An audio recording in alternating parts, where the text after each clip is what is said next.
الحمد لله نحمده ونستعينه ونستغفره ونعوذ بالله من شرور أنفسنا ومن سيئات أعمالنا من يهده الله فلا مضل له ومن يضلله فلا هادي له أشهد أن لا إله إلا الله وحده لا شريك له وأشهد أن محمدا عبده ورسوله أما بعد يا أيها الذين آمنوا اتقوا الله حق تقاته ولا تموتن إلا وأنتم مسلمون يا أيها الناس اتقوا ربكم الذي خلقكم من نفس واحدة وخلق منها زوجها وبث منهما رجالا كثيرا ونساء واتقوا الله الذي تساءلون به والأرحام إن الله كان عليكم رقيبا يا أيها الذين آمنوا اتقوا الله وقولوا قولا سديدا يصلح لكم أعمالكم ويغفر لكم ذنوبكم ومن يطع الله ورسوله فقد فاز فوزا عظيما أما بعد فإن خير الحديث كتاب الله وخير الهدي هدي محمد صلى الله عليه وسلم وشر الأمور محدثاتها فإن كل محدثة بدعة وكل بدعة ضلالة والضلالة في النار يقول الله سبحانه وتعالى أعوذ بالله من الشيطان الرجيم بسم الله الرحمن الرحيم الذين يتبعون الرسول النبي الأمي الذي يجدونه مكتوبا عندهم في التوراة والإنجيل يأمرهم بالمعروف وينهاهم عن المنكر ويحل لهم الطيبات ويحرم عليهم الخبائث ويضع عنهم إصرهم والأغلال التي كانت عليهم فالذين آمنوا به وعزروه ونصروه واتبعوا النور الذي أنزل معه أولئك هم المفلحون۔ محترم بزرگوں، بھائیوں،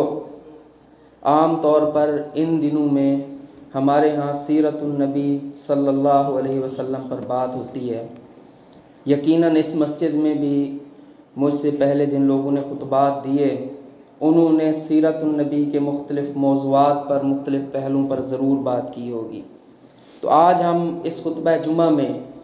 بات کریں گے کہ محمد الرسول اللہ صلی اللہ علیہ وسلم کے اپنی امت کے اوپر، ہم مسلمانوں کے اوپر کیا حقوق ہیں، آپ کے حوالے سے ہمارے اوپر کیا کیا باتیں فرض ہوتی ہیں، ہمارا اپنے نبی کے ساتھ کس طرح کا تعلق بنتا ہے، قرآن ہمیں کیا اس کے حوالے سے رہنمائی کرتا ہے، اس کے اوپر آج انشاءاللہ اس خطبہ جمعہ کے اندر ہم بات کریں گے۔ اور اللہ تعالیٰ نے قرآن مجید کی یہ جو آیت میں نے پڑھی، سورۃ الاعراف کی آیت، اس کے اندر 4 تعلق بیان کیے ہیں جو ہمارے اپنے نبی کے ساتھ ہونے چاہیے۔ فالذین آمنوا بہ، پہلی بات اللہ فرماتے ہیں وہ لوگ کامیاب ہوں گے، مفلحون میں شامل ہوں گے، فالذین آمنوا بہ، جو رسول اللہ صلی اللہ علیہ وسلم پر صحیح معنوں میں ایمان لائیں گے۔ بندہ اگر اپنا ایمان اللہ کے نبی کے حوالے سے صحیح نہیں کرتا، ایمان صحیح طریقے سے لانے میں کامیاب نہیں ہوتا، تو آخرت کے اندر بھی وہ کامیاب نہیں ہوگا۔ پہلی بات اللہ کے نبی پر ایمان لانا ہے۔ یہ ایمان جو ہے اس کے کئی پہلو ہیں۔ ایک تو یہ ہے کہ ہم دل سے مانیں آپ کی عظمت کو، آپ کی بڑائی کو، آپ کی نبوت کو، آپ کی رسالت کو ہم اپنے دل میں تسلیم کرتے ہیں، اور دل کے اندر یہ بات موجود ہے۔ یہ ایمان کا صرف ایک پہلو ہے۔ ہمیں اس کے ساتھ ساتھ اس کا اقرار بھی کرنا پڑے گا، اس کا اظہار بھی کرنا پڑے گا، اس کی گواہی پیش بھی کرنی پڑے گی، اس بات کو دنیا کے سامنے بیان کرنا پڑے گا کہ ہم اس ایمان کا اظہار کرنے والوں میں شامل ہیں۔ دل کے ساتھ بھی ایمان ہوگا اور زبان کے ساتھ بھی اس کا اقرار ہوگا، اس کی شہادت ہوگی، اس کی گواہی ہوگی۔ اس لیے جب بھی ہم دیکھتے ہیں کوئی بندہ مسلمان ہوتا ہے، کسی کو اسلام میں داخل کیا جاتا ہے، تو کون سا پہلا کام ہے جو ہم اسے کہتے ہیں؟ اس کو پاک صاف کرنے کے بعد، غسل دینے کے بعد، صاف لباس پہنانے کے بعد جو بات اس سے اقرار کروائی جاتی ہے وہ یہ شہادت ہے، اشہد اللہ الہ الا اللہ واشہد ان محمد رسول اللہ۔ ہم اس بات کی گواہی دیتے ہیں کہ اللہ کے علاوہ کوئی عبادت کے لائق نہیں اور محمد صلی اللہ علیہ وسلم اللہ کے رسول ہیں۔ تو یہ اقرار اور اظہار بھی بڑا ضروری ہے، اور اس کے ساتھ ساتھ اپنی زندگی کے اندر اس ایمان کو عملی طور پر داخل کرنا، اپنے آپ کو اس کے مطابق بدل دینا، اپنے اعمال کے اوپر اس ایمان کو غالب کر دینا، یہ بھی اس ایمان کا تقاضا ہے۔ اللہ تعالیٰ نے فرمایا کامیاب کون ہوں گے؟ فَالَّذِينَ آمَنُوا بِهِ، وہ لوگ جو اس نبی کے اوپر صحیح معنوں میں ایمان لائیں گے۔ اور اگر یہ ایمان نہیں ہے، بعض دفعہ ہم دیکھتے ہیں ہمارے ہاں یہ تذکرہ بھی ہوتا ہے، لوگ کہتے ہیں کیونکہ دین کا علم نہیں ہے، کہتے ہیں جی وہ فلانا جو عیسائی تھا اس نے انسانیت کے لیے اتنی خدمات کی، اس نے ہسپتال بنا دیے، اس نے روڈز بنا دیے، اس نے پورے شہر کھڑے کر دیے، جو بھوکے تھے ان کو کھانا کھلانے کا انتظام کر دیا، فلانا جو یہودی ہے اس کی بڑی خدمات ہیں لوگوں کے لیے، اللہ کی مخلوقات کے لیے۔ ہمارے یہاں یہ بات ہوتی ہے جی یہ سر گنگا رام ہسپتال ہے، یہ گلاب دیوی ہے، یہ ان لوگوں کے نام پر ہیں جو اسلام میں نہیں تھے لیکن بڑے کام کیے، تو کیا یہ بھی جہنم کے اندر چلے جائیں گے؟ کیا ان کی بھی جو ہے وہ آخرت اسی طرح ہوگی کہ یہ کامیاب نہیں ہوں گے؟ ہمارے یہاں یہ بات ہوتی ہے۔ اللہ تعالیٰ فرماتا ہے کہ جب تک ایمان نہیں ہوگا، جب تک ایمان کا اظہار نہیں ہوگا، جب تک ایمان محمد رسول اللہ صلی اللہ علیہ وسلم پر اپنی زبان کے ساتھ، دل کے ساتھ، عمل کے ساتھ ثابت نہیں ہوگا، اس وقت تک انسان کامیاب نہیں ہو سکتا۔ وہ اچھے کام بھی کر سکتا ہے، وہ برے کام بھی کر سکتا ہے، اس کا اچھا تذکرہ بھی معاشرے کے اندر ہو سکتا ہے، لیکن یہ کامیابی کا معیار نہیں ہے۔ اصل کامیابی یہ ہے کہ انسان آخرت میں کامیاب ہو جائے، اور اس کامیابی کے لیے پہلی شرط یہ ہے کہ اللہ کے ساتھ ساتھ محمد رسول اللہ صلی اللہ علیہ وسلم پر ایمان لایا جائے۔ اس لیے اللہ کے نبی صلی اللہ علیہ وسلم نے بشارت دی، فرمایا طوبیٰ لمن رآنی و آمن بی، اس بندے کے لیے خوشخبری ہے، بشارت ہے، کامیابی ہے، طوبیٰ ہے، کس کے لیے؟ جس نے مجھے دیکھا اور پھر میرے اوپر ایمان لے آیا۔ اس کے لیے ایک دفعہ رسول اللہ صلی اللہ علیہ وسلم نے خوشخبری دی، پھر فرمایا طوبیٰ 7 مرات، اس بندے کے لیے 7 مرتبہ خوشخبری ہے۔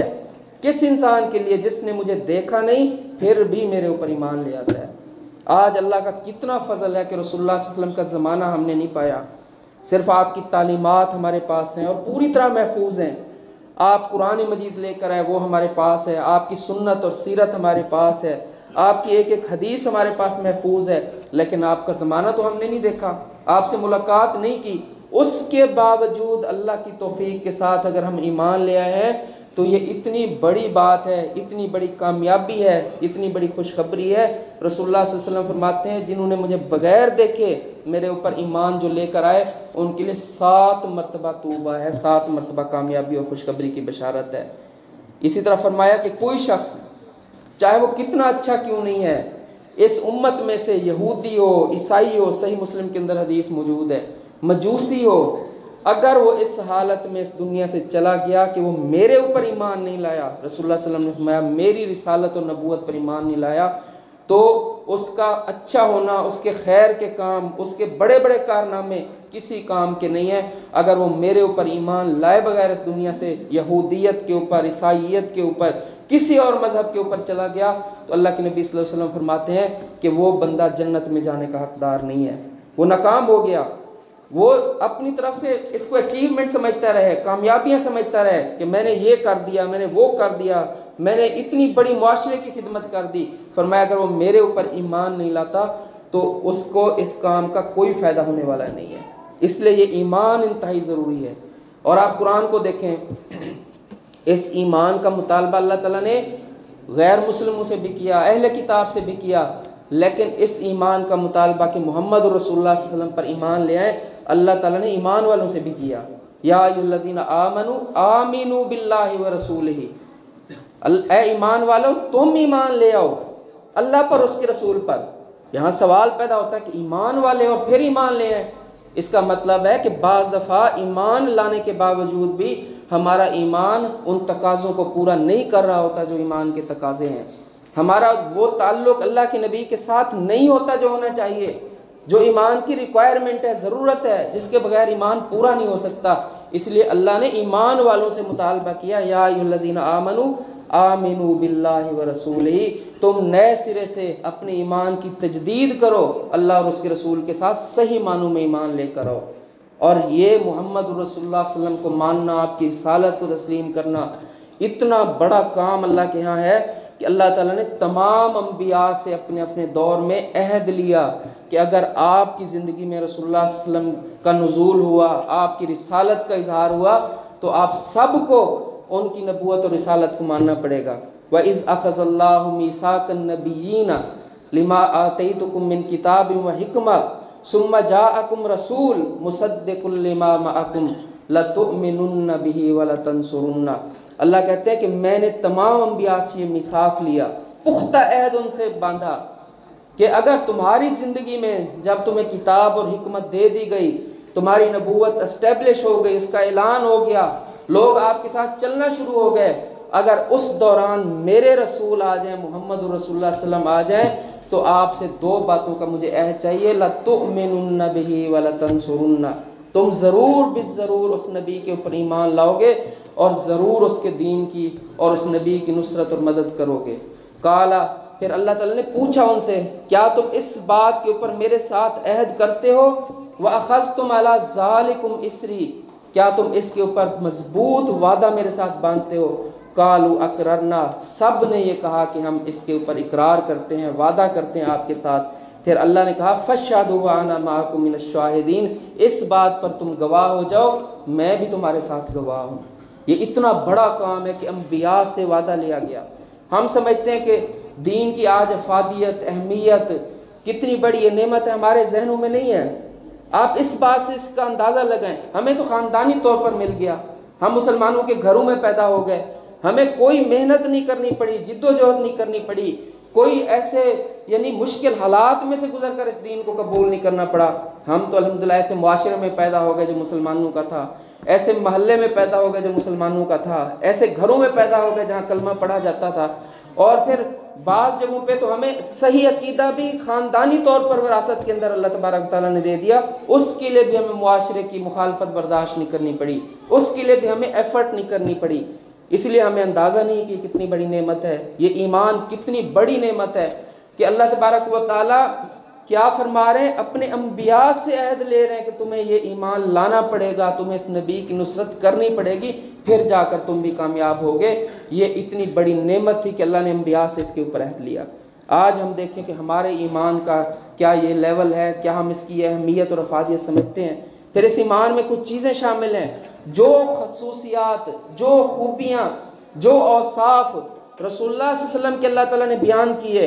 قرآن مجید کے اندر، یا خود اللہ کے نبی نے اپنی حدیث کے اندر بیان کیے، ان سب کو ماننا اس ایمان کے اندر شامل ہے۔ اللہ کے نبی صلی اللہ علیہ وسلم سے پہلے انبیاء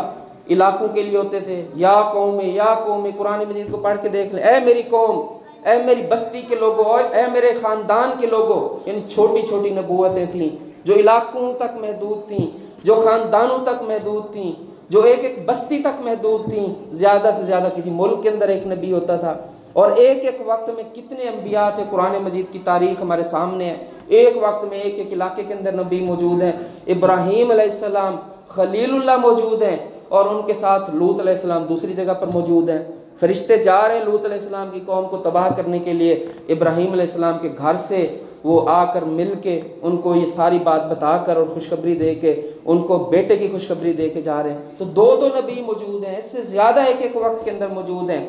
جبکہ جب محمد رسول اللہ صلی اللہ علیہ وسلم کو اللہ تعالیٰ نے نبوت دی تو اس کی خوبی یہ تھی کہ اللہ کے نبی صلی اللہ علیہ وسلم کے بعد کسی نبی کی گنجائش ہی ختم کر دی۔ آپ نے فرمایا کہ میری مثال اور انبیاء کی مثال ایک عمارت کی طرح ہے۔ خوبصورت عمارت، انسان دیکھتا ہے کہ عمارت بڑی پرفیکٹ ہے، اچھی ڈیزائن ہوئی ہے، خوبصورت تعمیر ہو گئی ہے، لیکن اس کے کونے میں ایک اینٹ کی جگہ خالی چھوڑی گئی ہے، تو وہ کہتا ہے، سوچتا ہے انسان جب اس کو دیکھتا ہے کہ یہ کیوں چھوڑ دیا گیا؟ فرمایا وہ جو اینٹ کی جگہ خالی چھوڑی گئی تھی وہ میں ہوں۔ اللہ تعالیٰ نے اس کے ساتھ نبوت کی عمارت کو مکمل کر دیا۔ وَأَنَا خَاتَمُ النَّبِيِّينَ لَا نَبِيَّ بَعْدِي، اور میں ہی نبوت کے سلسلے کو ختم کرنے والا ہوں، میرے اوپر نبوت اور رسالت کا سلسلہ ختم ہو گیا، اب میرے بعد نبی کی گنجائش ہی دنیا کے اندر ختم ہو گئی، جو دعویٰ کرے گا وہ جھوٹا، دجال اور فریبی ہوگا۔ تو یہ جو ایمان ہے اس کے اندر یہ بات شامل ہے کہ جو خصوصیات ختم نبوت کی بیان ہوئی ہیں، آپ کے عالمی ہونے کی بیان ہوئی ہیں، یا ایھا الناس انی رسول اللہ علیکم جمیعا، اے لوگو میں تم تمام کی طرف اب قیامت تک اللہ کا رسول ہوں۔ یہ آپ کا عالمی ہونا، آپ کا آفاقی ہونا، آپ کی نبوت کا اب قیامت تک جاری رہنا، آپ کی موجودگی میں نبوت کا ختم ہو جانا، یہ ساری باتیں اس کے اوپر ایمان لانا، رسول اللہ صلی اللہ علیہ وسلم پر ایمان لانے کے اندر شامل ہے۔ پہلی بات اللہ تعالیٰ نے فرمائی لَتُؤْمِنُنَّ بِهِ، تم انبیاء سے وعدہ کیا اور جو کامیاب ہونے والے لوگ ہیں ان کی خوبی بیان کی، فَالَّذِينَ آمَنُوا بِهِ، وہ لوگ کامیاب ہوں گے جو اس نبی کے اوپر ایمان لاتے ہیں۔ آج ہمیں اپنے ایمان کو پختہ کرنے کی ضرورت ہے۔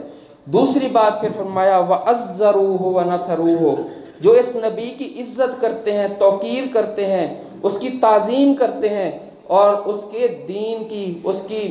جو وہ لے کر آئے اللہ کی طرف سے، اس کی مدد کرتے ہیں۔ تو یہ دو چیزیں یہاں پر بیان فرمائی۔ عزت کے اندر اللہ کے نبی صلی اللہ علیہ وسلم کی محبت شامل ہے، آپ کے ساتھ دنیا کے ہر انسان سے بڑھ کر محبت، آپ کے دین کے ساتھ، آپ کے طریقے کے ساتھ، آپ کی سنت کے ساتھ، آپ کی حدیث کے ساتھ محبت، یہ شامل ہے اس بات کے اندر کہ رسول اللہ صلی اللہ علیہ وسلم کی عزت کی جائے۔ کیونکہ جب تک آپ کی بات کی عزت نہیں ہے، آپ کے طریقے کی عزت نہیں ہے، اس کو ہم اختیار نہیں کرتے، تو پھر آپ کی ذات کی بھی اس طرح عزت نہیں ہے۔ اصل تو آپ کا پیغام تھا جس کے لیے آپ کو بھیجا گیا۔ اس لیے قرآن مجید کے اندر بھی اللہ تبارک و تعالیٰ نے اس بات کے اوپر پابند کیا، قُلْ إِنْ كَانَ آبَاؤُكُمْ وَأَبْنَاؤُكُمْ وَإِخْوَانُكُمْ وَأَزْوَاجُكُمْ، اللہ تعالیٰ نے سارے رشتے گنوا دیے جو کسی انسان کے ہو سکتے ہیں، تمہارے آباء و اجداد، تمہاری اولادیں، تمہاری بیویاں، تمہارے بچے، تمہارے رشتہ دار، وَأَمْوَالٌ اقْتَرَفْتُمُوهَا، وہ مال جن کو تم جمع کرتے ہو، وَتِجَارَةً تَخْشَوْنَ کَسَادَهَا، وہ تجارت جس کی اندر کمی کا یا نقصان کا تمہیں ہر وقت ڈر رہتا ہے کہ اس کے اندر مجھے نقصان نہ ہو جائے، میری انویسٹمنٹ ہی نہ ڈوب جائے، وَمَسَاكِنُ تَرْضَوْنَهَا، اور وہ مکان اور ٹھکانے اور گھر جن سے تم محبت کرتے ہو، فرمایا احب الیکم من اللہ ورسولہ، اگر یہ تمہیں اللہ اور اس کے رسول سے زیادہ پیاری ہیں، اللہ کے احکامات ایک طرف ہوں، اللہ کے رسول کا طریقہ اور سنت ایک طرف ہو، اور ہم پریفر کریں اپنی رشتہ داریوں کو، ہم ترجیح دیں اپنے تعلقات کو، ہم بات مانیں اپنے بڑوں کی، ہم مغلوب ہو جائیں اور مجبور ہو جائیں اپنے بچوں کے ہاتھوں سے، اور رسول اللہ صلی اللہ علیہ وسلم کی بات کو چھوڑ دیں، آپ کی سنت کو چھوڑ دیں، آپ کے طریقے کو چھوڑ دیں، آپ کے دین کو چھوڑ دیں، فرمایا احب الیکم من اللہ ورسولہ وجہاد فی سبیلہ، اور جہاد فی سبیل اللہ سے اگر یہ چیزیں تمہیں زیادہ محبوب ہیں، فتربصوا حتی یاتی اللہ بامرہ، پھر انتظار کرو کہ اللہ کا عذاب ہی تمہارے اوپر آئے گا، پھر اللہ کا فیصلہ ہی تمہارے اوپر آئے گا۔ اس لیے یہاں پہ سمجھایا کہ ہر چیز سے اوپر رسول اللہ صلی اللہ علیہ وسلم کی محبت ہونی چاہیے، اللہ کی محبت کے ساتھ نبی کی محبت ہر محبت پہ غالب ہونی چاہیے، والدین کی محبت پہ، بچوں کی محبت پہ، رشتہ داروں کی محبت پہ، مال کی محبت پہ، گھر کی محبت پہ، کاروباروں سے اوپر، ہر چیز سے اوپر رسول اللہ صلی اللہ علیہ وسلم کی محبت ہونی چاہیے۔ یہ پیغام اس آیت کے اندر ہمیں دیا، اور یہی بات اللہ کے نبی صلی اللہ علیہ وسلم کی حدیث کے اندر بھی ہمیں ملتی ہے۔ آپ نے فرمایا لا یؤمن احدکم حتی اکون احب الیہ من ولدہ ووالدہ والناس اجمعین، تم میں سے کوئی اس وقت تک مومن ہو ہی نہیں سکتا۔ ایک بندہ ہے جس کے بارے میں رسول اللہ صلی اللہ علیہ وسلم کہہ رہے ہیں کہ ایمان ہو ہی نہیں سکتا، یہ ایمان کے معیار پر قائم ہو ہی نہیں سکتا، اور ہم سمجھیں کہ وہ ایمان کے اوپر ہیں، ہم ایمان کے اس حالت کے اندر ہیں جو اللہ تعالیٰ کو پسند ہے، کہ کون نہیں مومن ہو سکتا؟ فرمایا حتی اکون احب الیہ، جب تک وہ مجھے محبوب نہ کر لے اپنے والدین سے زیادہ۔ کتنا مشکل ہے آج والدین کی محبت کا، تو ہمیں اندازہ ہوتا ہے، اور عمر کے ساتھ زیادہ اندازہ ہوتا ہے بندے کو، ہر گزرتے دن کے ساتھ والدین سے بندے کی جو اٹیچمنٹ ہے، محبت بڑھتی جاتی ہے، کہ پتہ نہیں کتنے مہمان ہیں، کتنا وقت ہے ان کے پاس ہمارے ساتھ گزارنے کے لیے۔ بندہ چاہتا ہے کہ میں زیادہ سے زیادہ، جو مسلمان ہے جس کے دل کے اندر اللہ کا خوف موجود ہے، اس کے اندر تو محبت بڑھتی رہتی ہے۔ اور اسی طرح بچوں کی محبت وہی تصور کر سکتا ہے جس کے پاس بچے موجود ہیں۔ تو فرمایا کہ جب تک ان سب کی محبت کے اوپر رسول اللہ صلی اللہ علیہ وسلم کی محبت غالب نہیں آتی، تمہارا ایمان ہی مکمل نہیں ہے۔ اور اس سے بڑھ کر سب سے پہلے تو بندہ اپنے آپ کو رکھتا ہے نا، میری جان زیادہ اہم ہے، میں ہوں تو سارے رشتے ہیں، میں ہوں تو ساری چیزیں ہیں۔ ہر بندے کی اپنی ذات کے ساتھ اس کے تعلقات قائم ہیں، اس کے ہونے کے ساتھ ہی سارے رشتے اور محبتیں قائم ہیں۔ تو انسان اپنے آپ کو سب سے اوپر رکھتا ہے۔ جبکہ یہاں پہ یہ فرمایا کہ جب تک اپنی جان سے بھی بڑھ کے محبت رسول اللہ صلی اللہ علیہ وسلم کے ساتھ نہیں کی جاتی اس وقت ایمان نہیں ہے، یہ معیار قائم کیا۔ اس لیے عمر رضی اللہ عنہ رسول اللہ صلی اللہ علیہ وسلم کے ساتھ جا رہے ہیں، صحیح حدیث میں موجود ہے، تو کہنے لگے اللہ کے نبی میں آپ سے محبت کرتا ہوں ہر چیز سے زیادہ، بہت ساری چیزیں گنوانے کے بعد اس سے بھی زیادہ، اس سے بھی سب سے زیادہ، الا من نفسی، لیکن مجھے یہ لگتا ہے کہ ابھی میرا جو معیار ہے یا لیول ہے یہاں تک پہنچا ہے کہ اپنی جان جو ہے نا وہ مجھے سب سے زیادہ عزیز ہے۔ جان بچانے کے لیے جان کی اہمیت جو میری اپنی جان کی اہمیت ہے مجھے لگتا ہے کہ ابھی وہ میری جو ہے نا وہ میرے نزدیک زیادہ ہے۔ رسول اللہ صلی اللہ علیہ وسلم نے فرمایا تمہارا اس وقت تک ایمان کامل ہو ہی نہیں سکتا جب تک تم اپنی جان سے بھی زیادہ عزیز مجھے نہ جانو۔ تو کیا کتنی دیر لگی ان کو اپنے آپ کو ٹھیک کرنے میں، اپنے ذہن کو دل کو سمجھانے میں کتنا وقت لگا ہوگا؟ اسی جگہ کہتے ہیں کہ اللہ کے نبی ابھی میں یہ بات کر سکتا ہوں کہ آج کے بعد آپ کو میں اپنی جان سے بھی زیادہ عزیز سمجھتا ہوں۔ اتنی دیر میں انہوں نے اصلاح کر لی اور اللہ کے نبی کی بات کو تسلیم کر لیا اور مان لیا۔ کہنے لگے اللہ کے نبی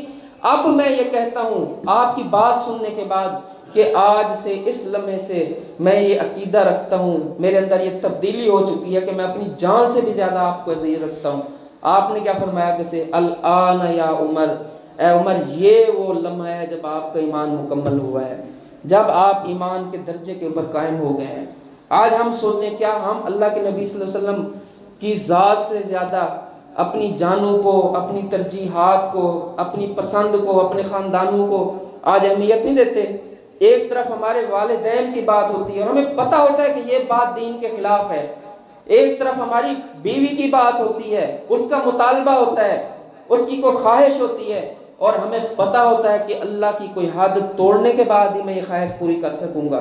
ایک طرف اولاد کی خواہشات اور ضرورتیں ہوتی ہیں اور انسان کو پتہ ہوتا ہے کہ رسول اللہ صلی اللہ علیہ وسلم کی یہ جو حدیث ہے، آپ کا یہ جو طریقہ ہے، آپ کا یہ جو عمل ہے، آپ کی فلاں جو سنت ہے، اس کے یہ خلاف ہے جو مطالبہ میرے بچے مجھ سے کر رہے ہیں۔ کیا خیال ہے اس وقت ہمارا امتحان نہیں ہو جاتا کہ ہماری محبت بچوں سے ہے، ان کی خواہشات کو پورا کرنے سے ہے، ہماری محبت اپنی بیویوں سے ہے، ہم اپنے والدین کی محبت کے آگے مغلوب ہیں یا رسول اللہ صلی اللہ علیہ وسلم کی بات اور آپ کی محبت ہمارے اوپر غالب ہے؟ یہ فیصلے کا وقت ہوتا ہے۔ اور پھر اپنے اوپر تو بڑا آسان ہے، ہمیں پتہ ہے کہ اللہ کے نبی صلی اللہ علیہ وسلم کی سیرت میں آپ کی زندگی کیسے تھی، سب مسلمانوں کو پتہ ہے۔ آپ کی عبادت کیا تھی، آپ کے معاملات کیسے تھے، آپ کا اخلاق کیسا تھا، آپ کا کردار کیسا تھا، لوگوں کے ساتھ لین دین کیسا تھا، اللہ کے نبی صلی اللہ علیہ وسلم کی ظاہری شکل کیسی تھی،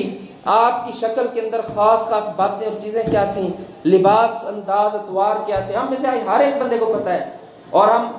مانتے کس کی ہیں؟ اپنی خواہشات کی، اپنے دل کی۔ معاشرے کو خوش کرنے کے لیے اللہ کے نبی صلی اللہ علیہ وسلم کی سیرت کو، آپ کی سنت کو، آپ کی شکل کو، آپ کے لباس کو، آپ کے طریقے کو اگر ہم اہمیت نہیں دیتے تو سوچ لیں کہ پھر محبت کا یہ جو ہمارا دعویٰ ہے وہ ایک دعویٰ ہی ہے، وہ اس معیار کے اوپر نہیں ہے جو اللہ تبارک و تعالیٰ نے قائم کیا ہے۔ اور آپ صلی اللہ علیہ وسلم نے یہ بات حدیث کے اندر بھی بیان کی۔ آپ صلی اللہ علیہ وسلم نے ایک حدیث میں اس کو واضح بھی کر دیا، فرمایا من احب سنتی فقد احبنی ومن احبنی کان معی فی الجنہ، جو میری سنت سے محبت کرتا ہے حقیقت میں وہ شخص میرے ساتھ محبت کرتا ہے، جو میری سنت کے ساتھ مخلص ہے، اس کے اوپر قائم ہے۔ نماز پڑھنی ہے کیسے پڑھیں؟ جیسے ہم نے سیکھ لی یا دیکھ لی معاشرے کے اندر، کتابوں میں پڑھ لی؟ نہیں، نماز سنت کے مطابق پڑھیں گے تو رسول اللہ صلی اللہ علیہ وسلم کی محبت کے اندر ہوگی وہ۔ ہم نے روزہ رکھنا ہے، اس کے احکامات دیکھنے، کہاں سے سیکھیں؟ اللہ کے نبی کی حدیث اور سنت سے۔ حج کرنا ہے، فرمایا پابند کر دیا ہمیں کہ خذوا عنی مناسککم، لوگوں میں شاید یہ زندگی میں پہلا اور آخری حج کرنے لگا ہوں۔ صحابہ کرام کی بڑی تعداد کو بلایا اپنے ساتھ حجۃ الوداع کے موقع پر، عام اعلان کیا، ہر قبیلے سے لوگ آئے ہوئے ہیں اور ان کے سامنے کہہ رہے ہیں خذوا عنی مناسککم، آج مجھ سے حج کا طریقہ سیکھ لو، ہو سکتا ہے اس کے بعد ہماری ملاقات نہ ہو، حج بھی کرنا ہے تو میرے طریقے کے مطابق کرنا ہے، زندگی بھی گزارنی ہے میرے طریقے کے مطابق گزارنی ہے۔ من احب سنتی فقد احبنی، جو میری سنت سے محبت کرتا ہے وہ شخص ہے جو واقعی حقیقی طور پر مجھ سے محبت کرتا ہے اور پھر فرمایا جو مجھ سے حقیقی محبت کرتا ہے جنت میں میرے ساتھ ہوگا۔ صحابہ کرام کی کیسی محبت تھی، آپ دیکھیں اپنا سب کچھ اللہ کے نبی پہ قربان کر دیتے تھے۔ خبیب رضی اللہ عنہ ایک صحابی ہیں، بڑا ہی ان کا ایمان افروز واقعہ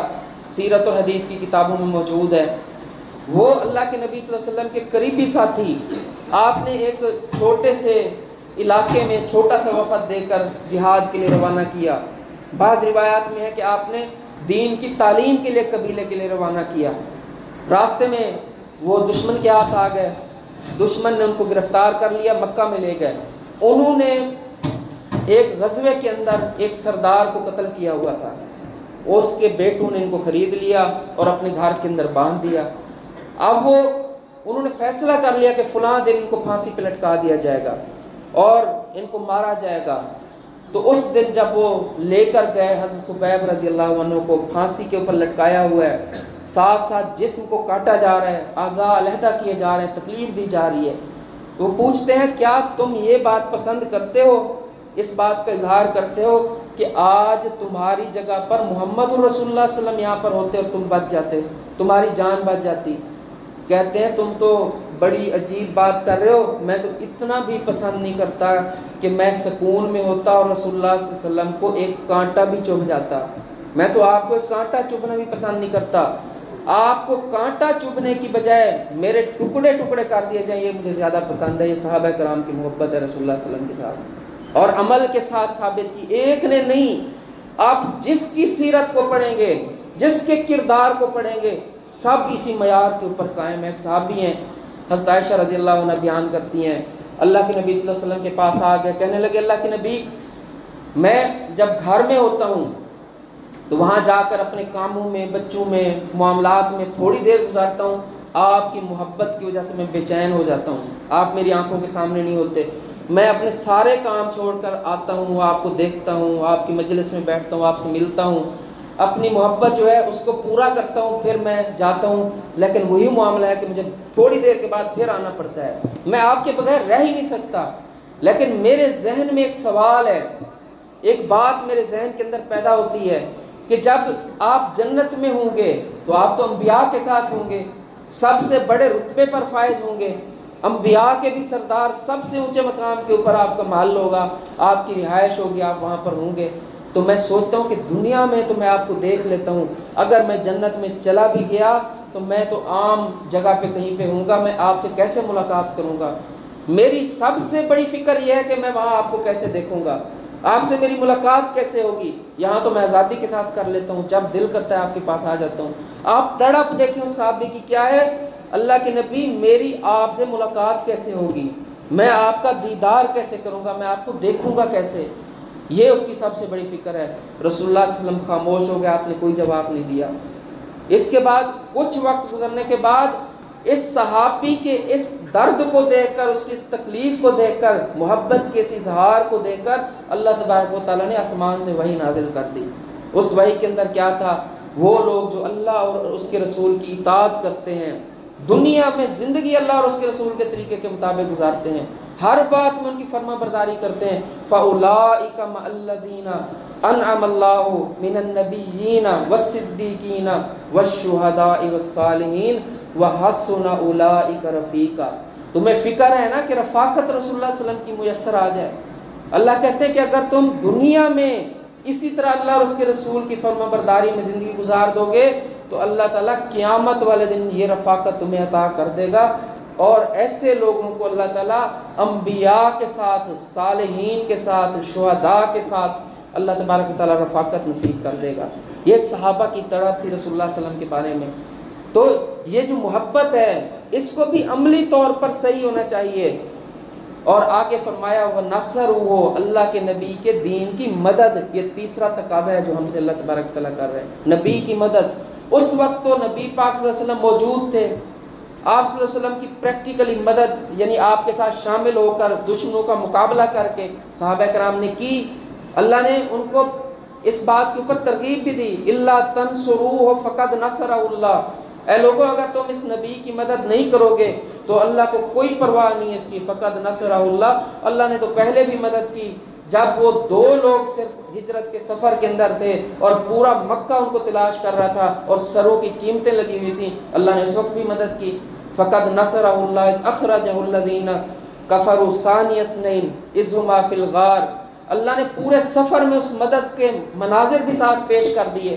کہ جب وہ نکلے، پھر وہ سفر میں تھے، پھر وہ غار میں تھے، غار کے اوپر دشمن آئے ہوئے تھے، ہر مرحلے پر اللہ نے اپنے نبی کی مدد کی ہے۔ اگر تم نہیں بھی مدد کرو گے تو کیا فرق پڑے گا، اللہ تو اکیلا مدد کرنے کے اوپر قادر ہے۔ لیکن صحابہ کرام نے اللہ کے نبی صلی اللہ علیہ وسلم کا ساتھ دیا، آپ کی دعوت کو لے کر اٹھے، آپ کی تعلیمات کو اس طرح سنبھالا کہ پہلی صدی کے اختتام تک یہ برے صغیر جس کے اندر آج ہم موجود ہیں، اس کو صحابہ اور ان کی اولادوں نے فتح کر لیا تھا، یہاں تک دین لے کر آ گئے تھے۔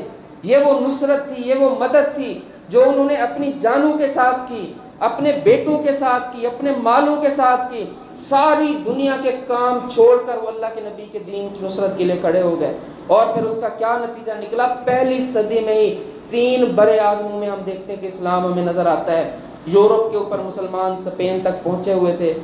اور اندلس فتح ہو چکا تھا، وہاں مسلمان اور اسلام پہنچا ہوا تھا۔ ہم ادھر دیکھتے ہیں ایشیا تک آیا ہوا تھا، چین کی سرحدوں پر قتیبہ بن مسلم پہنچے ہوئے تھے اور اللہ کے دین کی نصرت اور مدد کے لیے وہاں تک گئے ہوئے تھے۔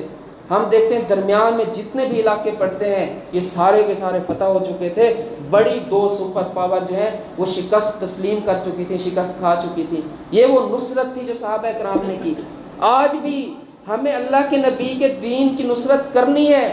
یہ تقاضا ہے قرآن مجید کا ہم سے کہ اس کی نصرت کرو۔ کیسے ہوگی یہ نصرت؟ اللہ کے نبی صلی اللہ علیہ وسلم کی تعلیمات کو پھیلانا، آپ کی حدیث، آپ کی سنت، آپ کے طریقے کو قائم رکھنا، جاری رکھنا، اس کی دعوت کو لے کر چلنا۔ اس کے لیے ہمارے مال بھی وقف ہوں، ہماری جانیں بھی، ہماری صلاحیتیں بھی، ہمارا وقت بھی، ہر چیز ہم اس کے اندر خرچ کریں۔ یہ نصرت کا طریقہ ہے جو آج کے دور میں ہم نے کرنا ہے اور یہ ہمارے اوپر ذمہ داری ہے۔ لیکن آج ہم مسلمان اس ذمہ داری سے بالکل غافل ہیں۔ ہم دیکھتے ہیں بدعتیں پھیل رہی ہیں، لوگوں کے اندر خرافات عروج کے اوپر ہیں، لیکن سنت کی دعوت دینے والے جو ہیں ان کو اگر دیکھا جائے تو ان کے پاس مصروفیت ہی بڑی ہے، ان کے کام ہی بڑے ہیں۔ وہ سمجھتے ہیں کہ بس ہم صحیح دین پر ہیں، قرآن و سنت کی سمجھ آ گئی ہے، اب ہمارے اوپر کوئی اور ذمہ داری عائد نہیں ہوتی۔ یہ بات نہیں ہے، یہ نصرت اللہ کے نبی کے دین کی ان معاشروں کے اندر کرنا یہ بھی ہمارے لیے ضروری ہے۔ حدیث رسول اللہ صلی اللہ علیہ وسلم کی میں آپ کو سناتا ہوں، آپ نے فرمایا کہ بدأ الاسلام غریباً وسیعود کما بدأ، اسلام غربت کے ساتھ، اجنبیت کے ساتھ شروع ہوا۔ تھوڑے ماننے والے تھے، زیادہ مخالف تھے، تھوڑے اس پر چلنے والے تھے، پورا معاشرہ اس کی مخالفت کرنے والا تھا۔ تو جو چلنے والے تھے وہ معاشرے میں اجنبی تھے، پہچانے جاتے تھے کہ یہ ہے یہ ہے یہ ہے جو رسول اللہ صلی اللہ علیہ وسلم کے ساتھ کھڑا ہوا ہے۔ فرمایا وَسَيَعُودُ كَمَا بَدَا، ان قریب جب فتنے پھیلیں گے تو دین پر چلنے والے پھر اسی طرح تھوڑے ہو جائیں گے، زیادہ دین سے باہر ہوگا کام اور سنت سے ہٹ کے ہوگا اور رسول اللہ صلی اللہ علیہ وسلم کے طریقے کے مطابق نہیں ہوگا۔ تو فرمایا فَطُوبَى لِلْغُرَبَاء، یہ جو دین پر چلنے والے اس طرح کے حالات کے اندر ان کے لیے بڑی خوشخبری ہے۔ صحابہ کرام نے پوچھا اللہ کے نبی یہ غرباء کیا ہیں، کیسے پہچانیں گے ان کو جن کے لیے آپ خوشخبریاں دے رہے ہیں؟ تو آپ صلی اللہ علیہ وسلم نے ایک روایت کے اندر ہے فرمایا الذین یصلحون ما افسد الناس من بعدی من سنتی، یہ وہ لوگ ہوں گے جو اصلاح کا کام کریں گے، جو لوگوں کی تربیت کریں گے، جو لوگوں تک صحیح دین لے کر جائیں گے، جو اللہ کے نبی کے طریقے کی نصرت کے لیے کھڑے ہو جائیں گے۔ ما افسد الناس من بعدی من سنتی، لوگ سنت میں بگاڑ پیدا کریں گے، سنت کو بگاڑ دیں گے اور یہ لوگ اس کی اصلاح کے لیے کھڑے ہو جائیں گے۔ یہ وہ لوگ ہیں فطوبى للغرباء جن کے لیے خوشخبری ہے۔ آج ہم دیکھیں ہمارا اس کے اندر کوئی کردار ہے، پھر یہ تو ایک چھوٹا سا معاشرہ ہے جس کے اندر ہم رہتے ہیں۔ کیا آج دنیا میں سب سے زیادہ دنیا کے اندر وہ لوگ نہیں ہیں جو اسلام کو نہیں مانتے، جو ایتھیسٹ ہیں، جو عیسائیت کے پیروکار ہیں، جو مختلف مذاہب کے پیروکار ہیں؟ پہلے نمبر پر دنیا میں تعداد ان کی ہے اور دوسرے نمبر پر ہم مسلمان آتے ہیں۔ کیا اتنی بڑی جو دنیا موجود ہے جن تک رسول اللہ صلی اللہ علیہ وسلم کا دین صحیح طریقے سے نہیں پہنچ سکا،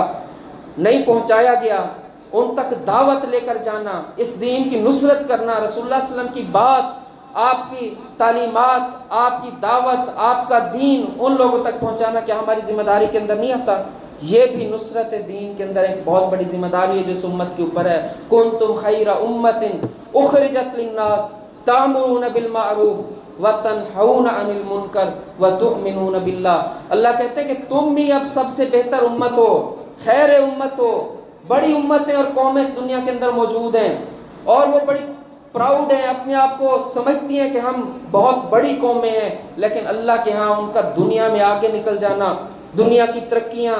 دنیا میں بہت زیادہ آگے بڑھ جانا اللہ کے ہاں کوئی حیثیت نہیں رکھتا۔ اللہ کے نزدیک آج بھی خیر امت تم ہو، کنتم خیر امت اخرجت للناس، لیکن تمہارے اوپر ذمہ داری ہے۔ تم خیر امت اس وقت بنو گے جب اس ذمہ داری کو پورا کرو گے۔ وہ کیا ہے؟ اخرجت للناس، تمہیں لوگوں کے لیے نکالا گیا ہے، انسانوں تک اللہ کے دین کو پہنچانے کے لیے نکالا گیا ہے۔ تأمرون بالمعروف وتنہون عن المنکر وتؤمنون باللہ، تم لوگوں کو نیکی کا حکم دیتے رہو گے، برائی سے روکتے رہو گے، اپنے ایمان کی اصلاح کرتے رہو گے، خیر امت کے سٹیٹس کے اوپر قائم رہو گے۔ ان لوگوں تک دین کو لے کر جانا یہ بھی آج ہم امت مسلمہ کی ذمہ داری ہے، اور یہ نصرت ہے اللہ کے نبی صلی اللہ علیہ وسلم کے دین کی۔ پھر آپ کے نے جو مسلمانوں کی نصرت کی، مظلوموں کی نصرت کی، وہ طبقات جو دبے ہوئے تھے، جو غلامی کے اندر تھے، ان کو آزادی نصیب کروائی، ان کے ساتھ کھڑے ہوئے، اس نصرت کے کام کو بھی جاری رکھنا قیامت تک یہ ہماری ذمہ داری ہے۔ اللہ تبارک تعالیٰ نے ہمارے اوپر رکھی ہے یہ ذمہ داری، اس لیے فرمایا کہ تم اس نبی کی نصرت کرو گے۔ آج کے دور میں اللہ کے نبی صلی اللہ علیہ وسلم کے دین کی نصرت کے کاموں کو ہر جہت اور سمت کے اندر جاری رکھنا یہ ہمارے اوپر لازم ہے۔ اور پھر آخری بات یہاں پہ فرمائی واتبعوا، تم پیروی کرو النور الذی انزل معہ، اس دین کی جو آپ کے اوپر نازل کیا گیا تھا، اولئک هم المفلحون، تب تم کامیاب ہوگے۔ چار باتیں اس آیت کے اندر جو تقاضے ہیں اللہ کے نبی پر ایمان لانے کے۔ سب سے پہلی فرمایا فالذین آمنوا بہ، وہ لوگ کامیاب ہوں گے جو نبی پاک صلی اللہ علیہ وسلم پر صحیح معنوں میں ایمان لائیں گے۔ دوسری بات فرمائی وعزروہ، جو آپ کی عزت توقیر کریں گے، تعظیم کریں گے اور اس کی حفاظت کرتے رہیں گے۔ اور فرمایا وَنَصَرُوهُ، جو آپ کی اور آپ کے دین کی مدد کریں گے، اپنی جانوں کے ساتھ، مال کے ساتھ، ہر چیز اس کے اندر خرچ کر دیں گے۔ وَاتَّبَعُوا النُّورَ الَّذِي أُنزِلَ مَعَهُ، اور اس دین پر، اس نور پر، اس روشنی اور ہدایت پر چلیں گے جو آپ کو دے کر بھیجا گیا۔ أُولَئِكَ هُمُ الْمُفْلِحُونَ، یہ لوگ کامیاب ہیں۔ آج اگر ہم کامیاب ہونا چاہتے ہیں، دنیا میں بھی یہی کامیابی ہے۔ اس لیے رسول اللہ صلی اللہ علیہ وسلم نے پہلی دعوت کیا پیش کی؟ جب آپ کھڑے ہوئے تھے صفا پہاڑی کے اوپر، آپ نے کیا کہا لوگوں سے؟ لوگوں میں تمہیں ایک دعوت پیش کرنے لگا ہوں، قولوا لا الہ الا اللہ تفلحوا، لا الہ الا اللہ کو تسلیم کر لو، کامیاب ہو جاؤ گے۔ اور پھر اس کامیابی کی دو جوہتیں بھی بیان کر دیں۔ فرمایا تملک العرب والعجم، پہلی کامیابی یہ ہوگی کہ تم عرب اور عجم کے مالک بن جاؤ گے۔ اللہ تبارک تعالیٰ تمہیں غالب کر دے گا ساری تہذیبوں پر، قوموں پر، بڑی بڑی سلطنتوں پر